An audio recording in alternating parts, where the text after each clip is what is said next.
I need to say that you have a countervailing uh, political idea around the world, which is to say that one of the ways that you manipulate your domestic economy relative to other domestic economies is to devalue your currency so that your export goods become more internationally competitive, which is to say you compete by lowering the living standards of your citizens. The United States appears to be less aggressively doing that than places like, say, Japan or China. But there are also countervailing political trends which would suggest that in many fiat currencies, what citizens have to look forward to is a continual race to the bottom. One of the reasons why I have always been attracted to gold is because gold doesn't have an internal political constituency in favor of devaluation. I'm delighted, frankly, that the Fed has decided to allow interest rates to rise because a policy of artificially low interest rates, on the face of it, penalizes savers on Hmm. behalf of spenders. Hmm. And a nation doesn't get rich by spending. It gets rich by savings.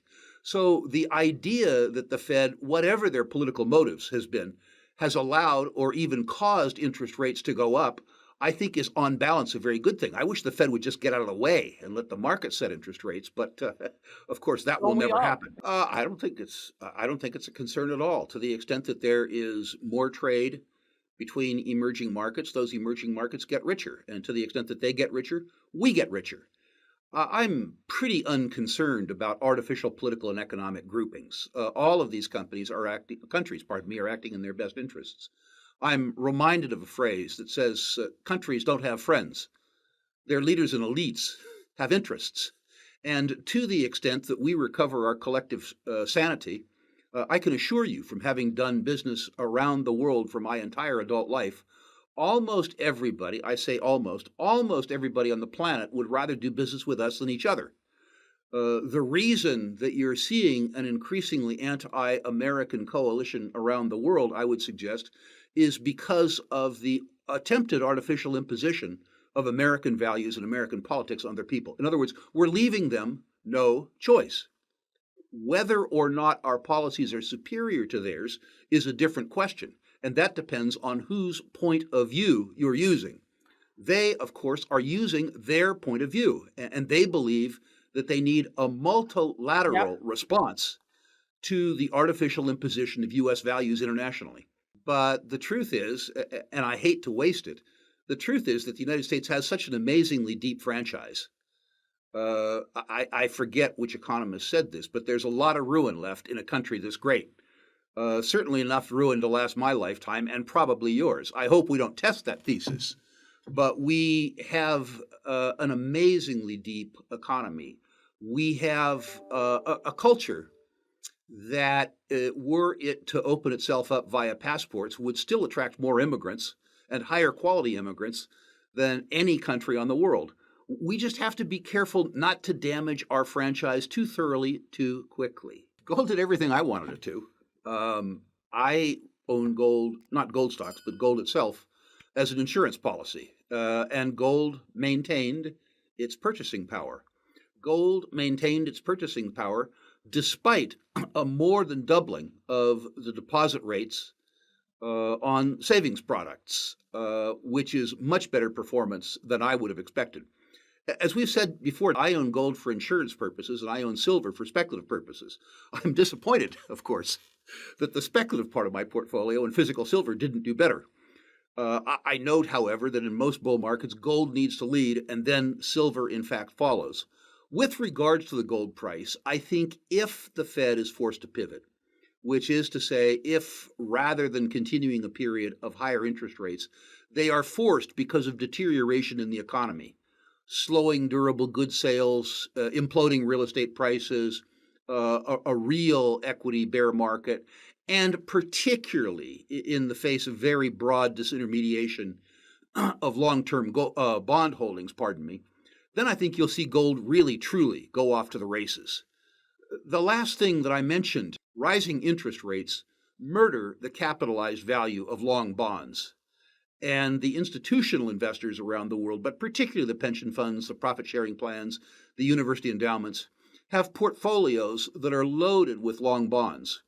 We saw what happened very briefly in the British gilt market when the capitalized value of the long bond declines and the portfolio values of these very large investors decline to the extent that in order to meet the actuarial assumptions, they have to increase contributions to the pension funds. And of course, they don't have the money to do that.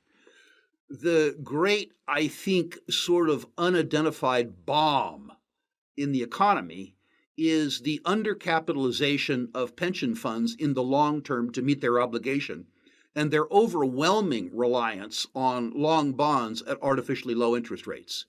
The twin perils for them are the decline in the capitalized value of those bonds in the face of rising interest rates and the negative real interest rates that they're getting.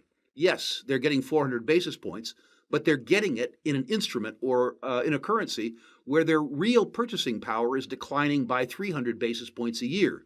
If you reduce the purchasing power of a pension plan by 200 or 300 points a year by 20 or 30 years, what you've done is guaranteed poverty for the beneficiaries of that pension plan in their old age. And I think that we have a political conundrum that we have to face 5 years from now or 6 years from now with the chronic underfunding of these pension funds, with our inability to maintain the living standards that the beneficiaries have come to expect that they will enjoy. I think that's right. And I think the political class would rather put off dealing with it until they're out of office, because there's no easy way to deal with it. For a 69-year-old Luddite, gold is easier to understand than crypto. The value proposition around crypto, I think, has been its anonymity, which crypto adherents are trying to get rid of, and the ability to have frictionless trades. I love the technology around the blockchain, and I think that the blockchain and the distributed ledger is the future for securitization and securities transfers. With regards to the product, which is to say crypto, it attracted a whole bunch of people because its volatility. But its volatility reduced its utility, which is to say the fact that it went up and down rapidly may have attracted traders, particularly the up part. But the truth is, unless you lived your life entirely in Bitcoin, if you went to buy a cup of coffee with Bitcoin, you never knew what price you were actually paying for the coffee. The very volatility in Bitcoin that attracted speculators and promoters reduced its utility as a medium of exchange and as a store of value. I think investors need to understand that holding cash imposes a cost, because the deposit interest rate that you receive is less than the decline in the purchasing power of your savings, which is to say your currency is depreciating at 7%, you're getting paid 4% interest rate. It costs you. But I think that cost is going to be necessary. I look at that cost, the foregone interest, if you will, as an option payment on the ability to have cash so that I can take advantage of volatility rather than being taken advantage of. I think that there's a chance, I don't know how good a chance, but I think that there's a chance that we're going to suffer a liquidity squeeze in the next 5 years, that we're going to have a replay of 2008, probably around institutional investors and the long bond. I think that the long bond is the mortgage security crisis of this decade. And having the cash will give you the tools and hopefully the courage to take advantage of the situation rather than being taken advantage of. It's important, too, when you deposit that cash, to think about the solvency of the depository. I think it's not unlikely that we have some bank failures. I think it's not unlikely that some of the non-bank financial players that pay very high interest rates will go broke. I think it's not unlikely that we will have a credit squeeze in the junk bond market. So those investors who are looking for higher rates, particularly in junk bond ETFs, need to be very careful about the form of investments that they make to hold cash or near cash assets.